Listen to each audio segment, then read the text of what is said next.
Get ready,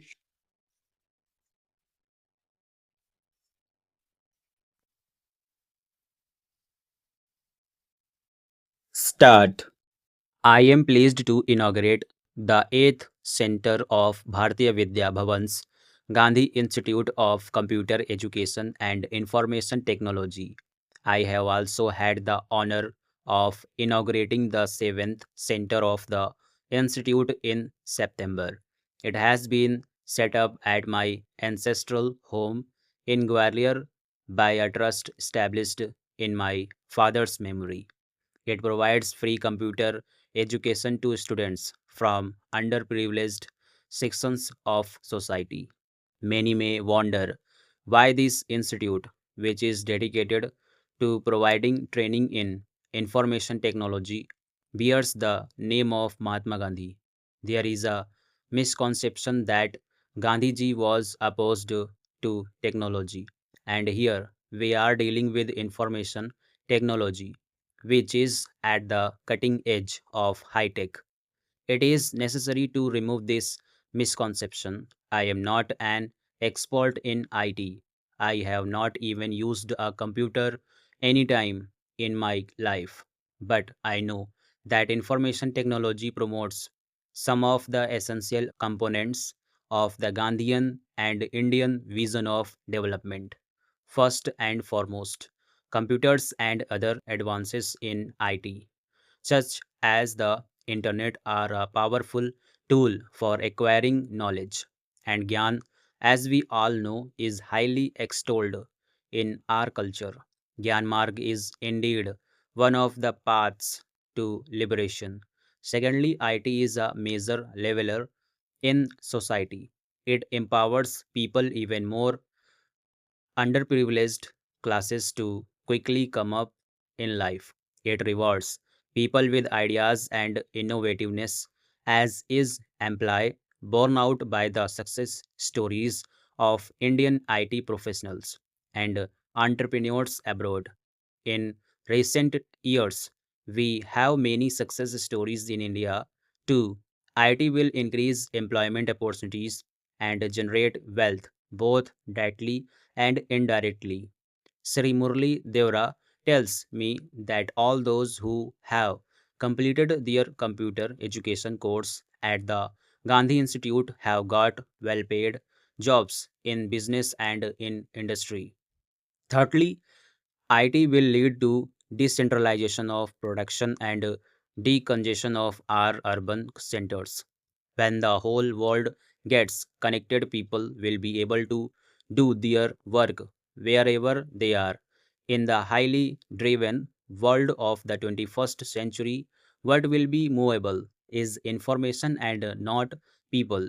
In short, IT is rapidly revolutionizing every aspect of our economy, education, communication, and entertainment.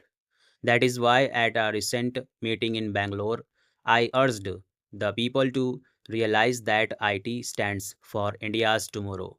This is very much more for our people as such. For me, it is very satisfying to see the rapid spread of information technology in the country, but we need to march faster. That is why my government has set up the National Task Force on Information Technology and Software Development. In a short span of 6 months, the government has taken a number of initiatives to promote IT in the country. We have already accepted and started implementing the first report of the task force focusing on software development for exports. Our aim is to achieve software exports worth $50 billion by the year 2008. Just 2 days ago, the task force has submitted its second report, aimed at making India a major hardware manufacturing center. It is presently being examined by a ministerial committee. I announced the salient features of the new internet policy in Bangalore last week. It allows companies in the private sector to become internet service providers as promised. Licenses will be issued to private ISPs before November 7. We believe that the creation of a modern, high speed telecom infrastructure is a precondition for making India in an IT superpower. The government has therefore initiated major steps to resolve outstanding issues in the telecom sector. The spread of IT depends on two more factors: cheaper computers and more people trained to use them. In order to address these issues, the government will soon unveil three schemes aimed at increasing the number of PCs in the education sector. Vidyarthi Computer Scheme. The highlight of these schemes will be to make available a multimedia have innovative financial packages to make a computer affordable even to ordinary families. In recent years, there has been a huge increase in the number of computer training institutes.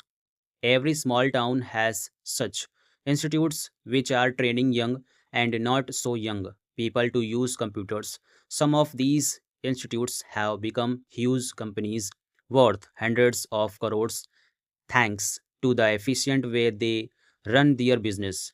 Our colleges and universities can learn some lessons from them. I congratulate these institutes for rapidly spreading computer awareness and training many people to use computers. However, these institutes suffer from one flaw.